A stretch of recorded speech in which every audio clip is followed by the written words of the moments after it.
Episode 6. My buddy Kang to the rescue. I almost lied to him. That's what shame does. It teaches you how to dodge love before love has a chance to help you. Kang didn't find me because I asked for help. He found me because he knew me well enough to hear what I wasn't saying.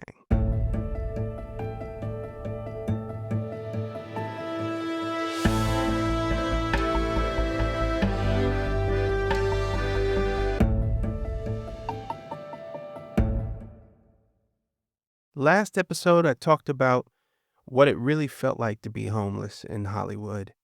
The car, the gym showers, the pizza, the shame, and the loneliness. But even while I was studying web marketing and trying to climb out, the loneliness was getting bad. Isolation is one of man's worst enemies. Um, Left to your own thoughts and only your own thoughts, it can sometimes be devastating. You can get stuck in negative spirals, negative self-talk, and loneliness creeps in, and it's hard to shake. It it can eventually, I believe it's what leads to depression. People are, we're social beings. We're supposed to be in a community. We're not really supposed to live stranded on an island. So during this time in my car, it was very much like staying on an island, a small island. I was making progress, but still, emotionally, I was alone. Um, I had my cousin on the phone. Like I said, we'd talk every 2 or 3 days, sometimes every day, for a stretch of maybe a week or so. But he is a good 5, 6 hours from me, so it's not like we could just, on a whim decide to link up. And I had talked to a couple people. I had opened up to a friend of mine, but he was out of the country, I believe. We were in two drastically different time zones. And then there was another guy that I thought we had become pretty good friends. The same individual that I rented my loft from, he owned a second loft in the same building, and he he lived a good hour away from the loft. So he would Airbnb out his the second unit all the time. And so I was like the manager for him. So I would take care of the unit, clean it, straighten it up for the next guest. What would I do? See them in and out. And we ended up having a long-term guest that he was he owned a construction company, a kitchen and bathroom remodeling company, and we got very close. He was on the outs with his wife at the time, and so he just, needed to get a little break. He was doing really well. At one point he told me he was doing like $50,000 a month or something. Young guy, probably early 30s from Israel. And so I hung out with him quite a bit, showed him around. He lived in a neighboring adjacent city, probably like 25, 30 minutes outside of LA. And so he wanted to come right there in the heart of Hollywood where I was to be close to the action, I guess, instead of so far out in suburbia. And So we got to be really cool friends, and he calls me one day. He had gone to Israel. He hadn't seen his family in a long time, so he wanted to go back and see his like mom and dad and siblings in Israel. So then when he's planning his return, he calls me. And at this point, I'm no longer I'm in my car at this point. So he calls me and I said to him, I just told him honestly, I said, "Look, man, I I'm not living there right now." He's like, "Where are you living?" And I'm like, well, I'm on the street right now. I'm staying in my car. Okay. Um, that's the truth. So, you know, I'm probably not, I don't know how long this will go. And so he's like, "Look, man, go check out the place. I'm gonna be back next week." And he gives me a date. He sets a date and he says, "I want to hang out with you. I want to see you, man. I can't believe what I'm hearing. I want to see you. We're gonna hang out. You don't worry about it, okay?" And so I'm like, "That's really cool." Um, and so the day comes, and I'm waiting to hang out with him. I call and he doesn't answer. So you know where this is going. My guy flaked on me. He flaked on me and, well, it's worse than that. He ghosted me. He wouldn't return any calls. He just disappeared. And that stung. I mean, I was looking forward to just, I don't companionship. And he knew the truth. And so I didn't feel like I needed to put on an image or anything. I was really actually excited to see this guy. And when he ghosted me, it just made me even more insecure about the whole situation. I felt, I guess, humiliated, by and rejected both feelings at the same time, and it just like I don't know, it just kind of reinforced like a feeling of like after a while you stop hiding because you want to. You you hide because you're afraid one more person will prove you were right to stay silent. And so between those two friends, I guess, I kinda learned my lesson, and I would determine that, like, "Nah, I'm not gonna say anything to anybody about this because I don't wanna lose any friends over it." And, I don't I just the rejection just, like, it was just too much.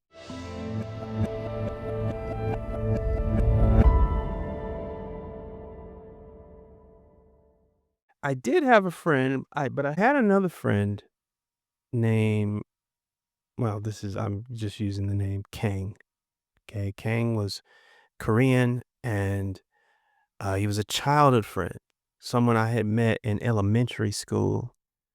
I was a year ahead of him, so I think we met when I was like in fifth grade. Yeah, and he would have been in fourth grade. So we lived on the same street. We played a lot of sports and wrestling and all that kind of stuff, Nintendo, all that stuff that young boys would do back then. But we had known each other for so long, and when actually for a time period we were both in New York at the same time. for a little while. I was living there, and he moved there, I guess, maybe a year after I did. And so, anyways, in California, we reconnected, and turned out we live, I mean, I can walk to this place. We both lived in Koreatown, and so he had been married. He been married, had a couple kids, couple two girls. Kang had introduced me to some of his other friends, and also Kang introduced me to Korean barbecue, and we both love sports, and particularly the Detroit teams. So we talked a lot about the Pistons and the Lions, and it was just like, I mean, it was just like old times.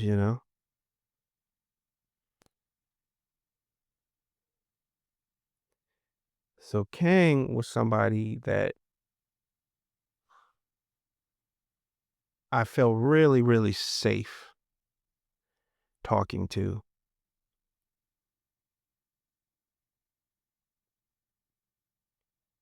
Kang had been over to my loft in Hollywood. We'd hung out, gone to this restaurant called Third Base, which was just like at the end of the street in my block.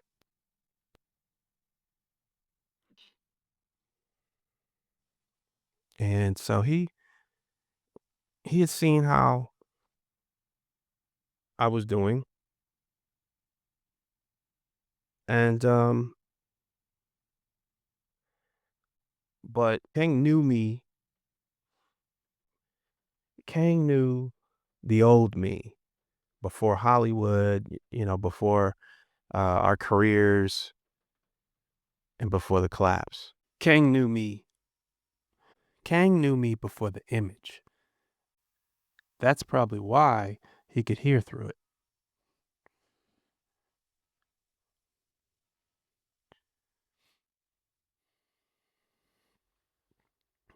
So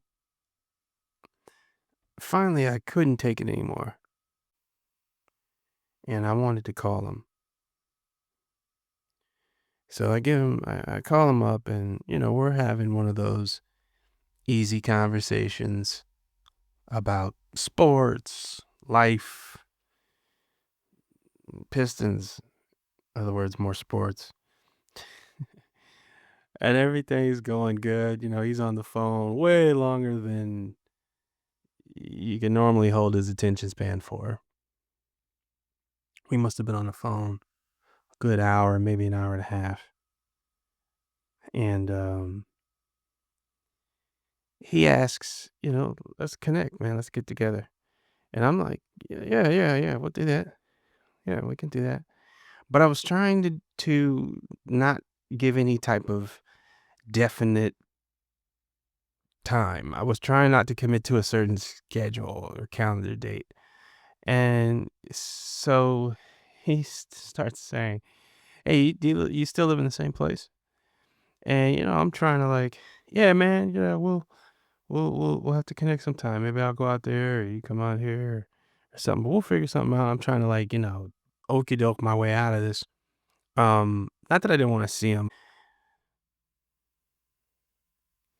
but he keeps asking, "Do you still live in the same place?"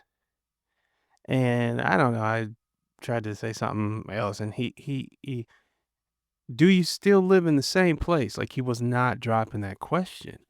And I just I'm really like I'm choking at this point. I'm kinda like it's like this pregnant pause,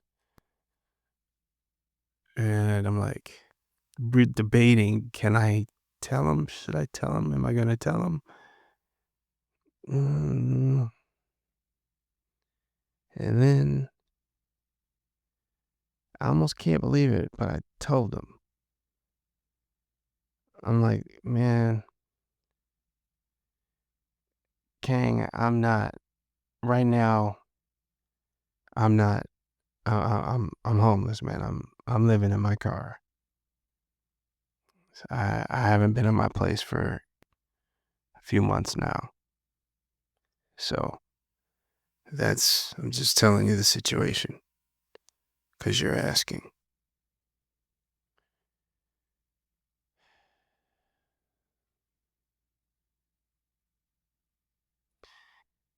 He wasn't interrogating me.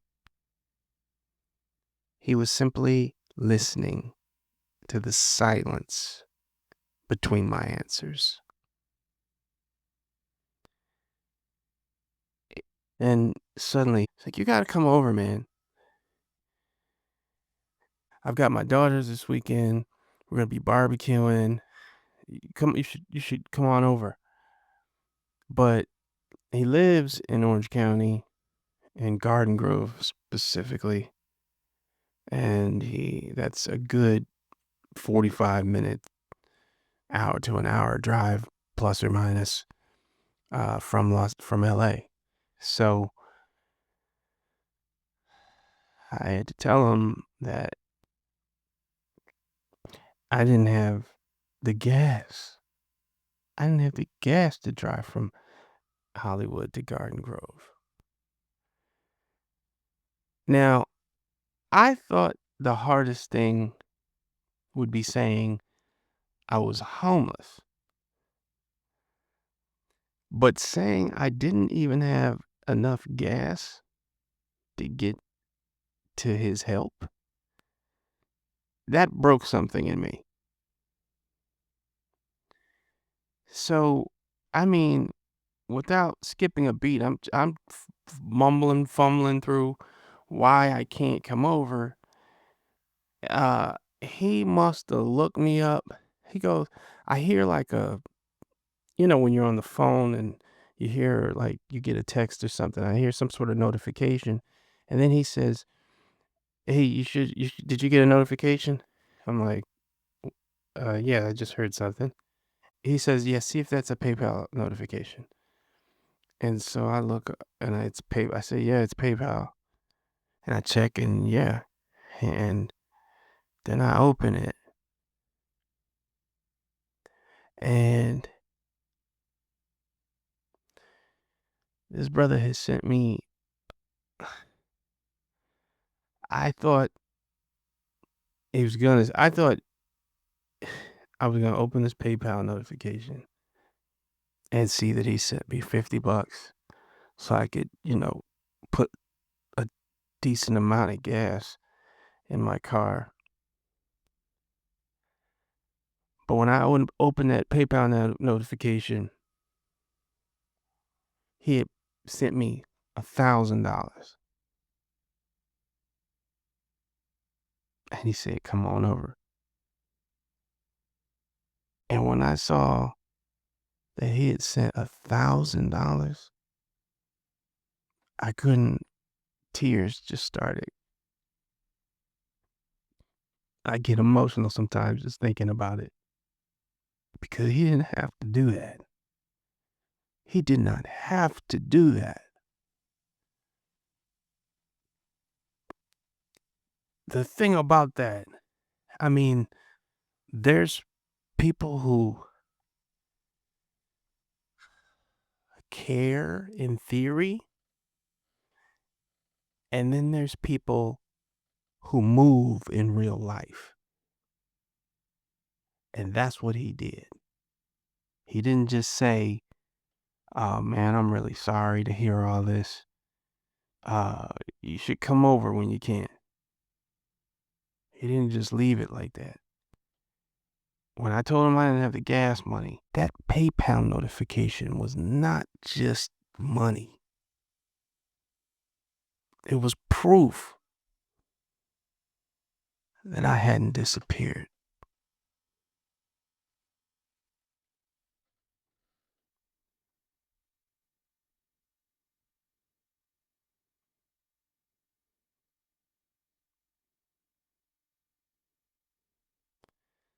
So on my way to Kang's place, I went to the gym, showered up, got myself together.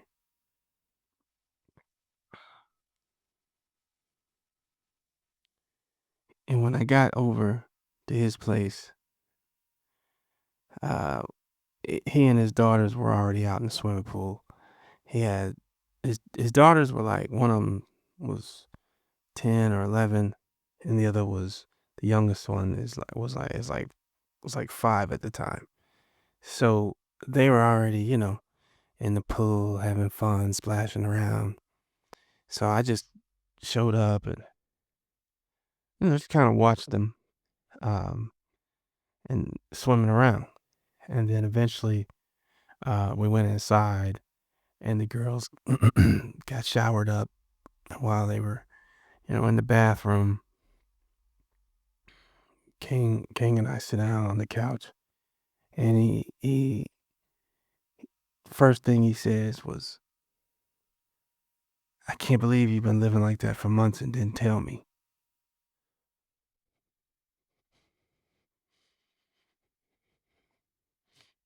And he just,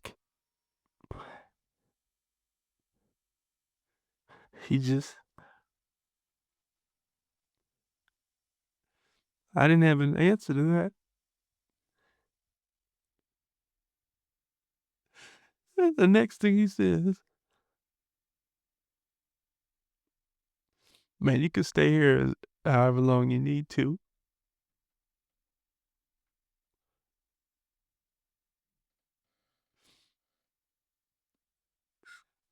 I was just kind of speechless, like,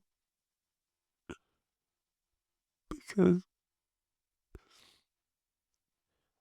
I'm trying not to cry. I know I just cried on the last episode. I cried half of that.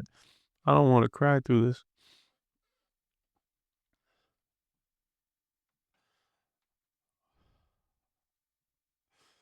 But I tell you, a couch can feel like a miracle when you've been sleeping behind a steering wheel.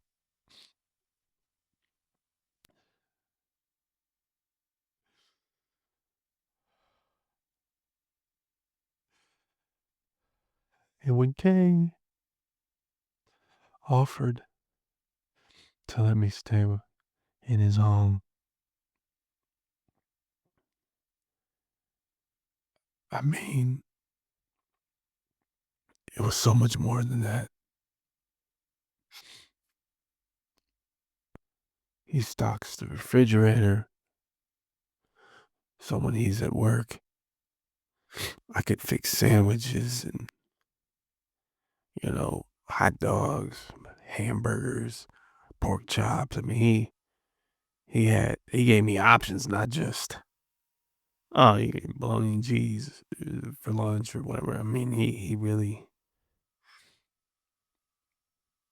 just went above and beyond anything I ever, any expectation I had, any expectation I had.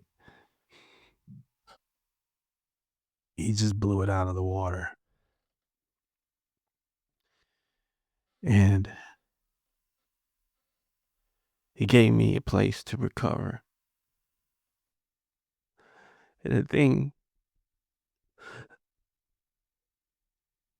thing I know about this,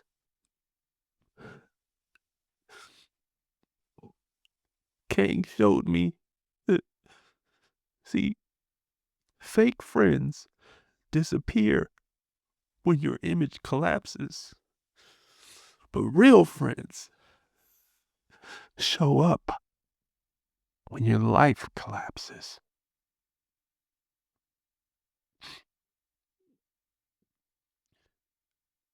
And I cannot thank him enough for that.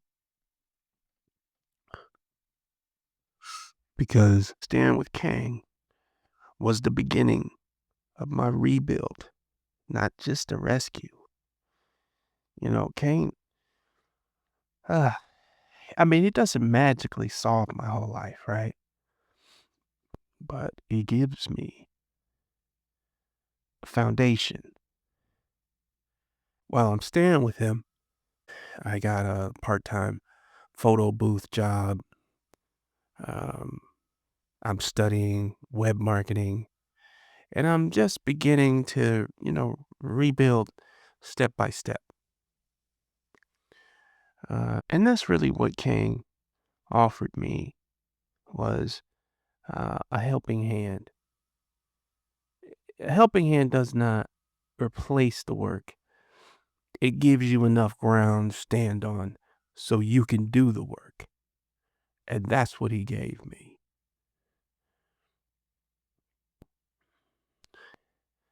Cain didn't save my life by fixing everything, but he saved my life by giving me enough room to fight again.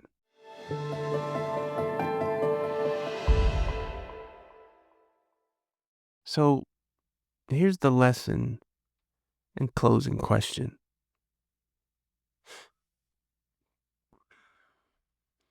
Real friends don't just ask how you doing. They listen for what you're hiding. That's what Cain did. He listened. What's Aaron hiding? And sometimes the first step out of rock bottom, we'll call it, is not a plan or a product or a miracle of some sort. It's just simply, well, finally telling the truth to someone safe enough to hold it.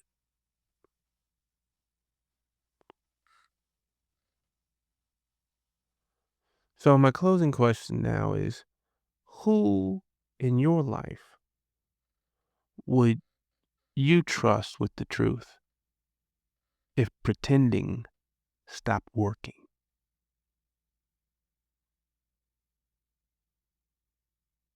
Or here, what, or no. Who do you need to check on? Not with small talk, but with the kind of love that listens for what they are not saying.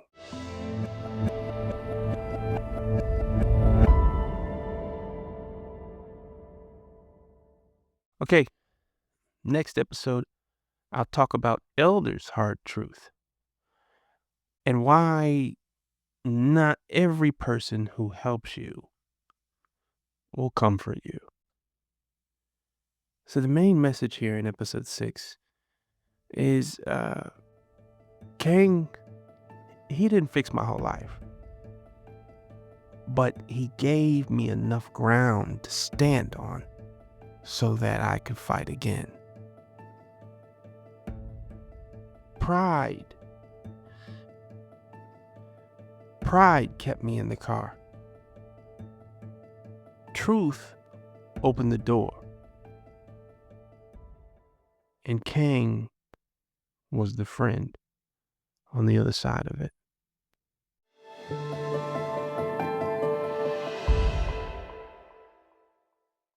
Okay, guys, thanks so much for joining me on this episode of Death of a Cameraman podcast.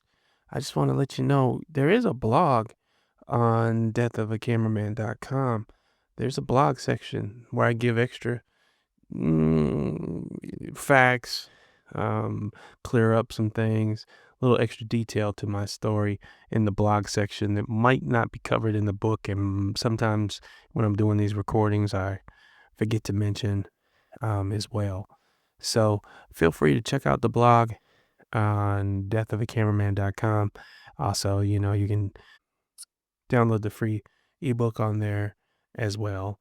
Or you can send an email to me. You can shoot me a little message on the contact form and I'll get back to you. So yeah, thank you guys so much for joining us. And thank you so much.